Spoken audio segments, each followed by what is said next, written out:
আমার বরের খুব শখ হয়েছে মাথা খাবে। না না, আমার মাথা নয়, মাছের মাথা।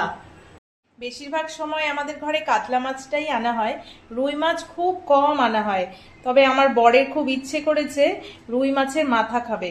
কাতলা মাছেরও মাথা রয়েছে, আনা হয়, কিন্তু কাতলা মাছের মাথা কিন্তু এমনি এমনি খেতে ভালো লাগে না। ওটা ডাল বা মুড়ি ঘন্ট বা চচ্চড়ি, এগুলো মাছের মাথা দিয়ে বাঁধাকপি এগুলোতেই ভালো লাগে, তাই না? আর কাতলা মাছের মাথাতে ঘিলুটা যেহেতু বেশি থাকে, সেই জন্য শুধু শুধু অতটা খাওয়া যায় না। কিন্তু রুই মাছের মাথাটা শুধু শুধু খেতে বেশ ভালো লাগে।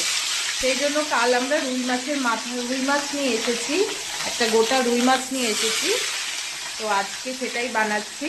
তো মাছ দিয়ে আর মাছের মাথাটা ঝোলে খাবে বলেছে, সেই জন্য মাছের ঝোলই বানাবো।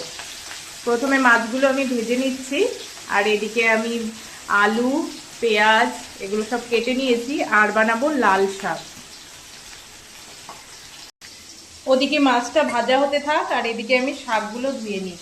এই লাল শাক খেতে কারা কারা পছন্দ করো কমেন্ট করে জানিও, আমার তো ভীষণ ভালো লাগে।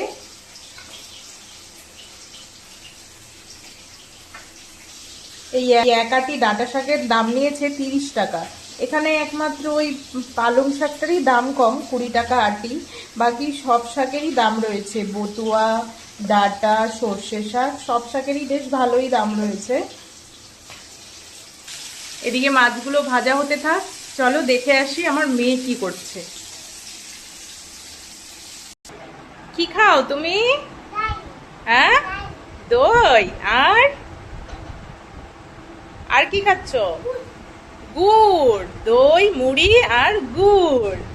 হ্যাঁ, আমার শুনো তো এখন একা একাই খেতে পারে, তাই না? হ্যাঁ, চামচ চামচ দিয়ে খাও তো দেখি, খাও তো দেখি। হ্যাঁ, লক্ষ্মী সোনা না, ও এখন একা একাই খেতে পারে। মাছ মাথা সব সুন্দর করে ভেজে নিয়েছি, এবারে মাছের ঝোলটা বানিয়ে নেব। ফোড়নে দিয়ে দিচ্ছি জিরে, আর দিয়ে দেব পেঁয়াজ কুচি। এখন আলুগুলো দিয়ে দিচ্ছি। আলুটা ভাজা হয়ে গেছে, এবার দিয়ে দিচ্ছি হলুদ, আর দিয়ে দিচ্ছি নুন। নুনটা আমি ঝোলের আন্দাজেই একবারে দিয়ে দিলাম। দিয়ে এবার এটাকে একটু ভেজে নেব, তারপরে মশলাটা দিয়ে দেব। এখন আমি মশলাটা দিয়ে দিচ্ছি।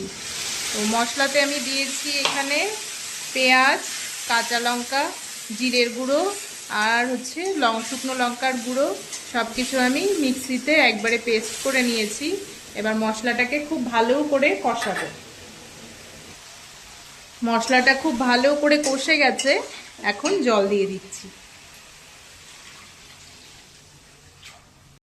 প্রতিদিনই আমার সকাল 8টার মধ্যে রান্না, ব্রেকফাস্ট সবকিছু রেডি হয়ে যায়। তবে জিয়ার বাবা আজকে টিফিন নিয়ে যায়নি। আজকে সকালবেলা জিয়ার বাবার কাজ ছিল, সেই জন্য সকালবেলায় অফিসে বেরিয়ে গেছে। সেই জন্য আজকে একটু আস্তে ধীরে রান্না করছি। আমরা মা মেয়ে দুজনেই খাবো, ওর বাবা রাতে এসে তারপরে খাবে। মাছের ঝোলটা ফুটে উঠেছে, এবার মাছগুলো আর মাথাগুলো দিয়ে দিচ্ছি। আজকে একটু পেঁয়াজ দিয়েছি মাছের ঝোলে, যেহেতু মাথা দিয়েছি, নইলে না মাছের ঝোলটা দিয়ে একটু গন্ধ করে। তো আমার আলু দিয়ে রুই মাছের ঝোল হয়ে গেছে, এবার নামিয়ে নিচ্ছি।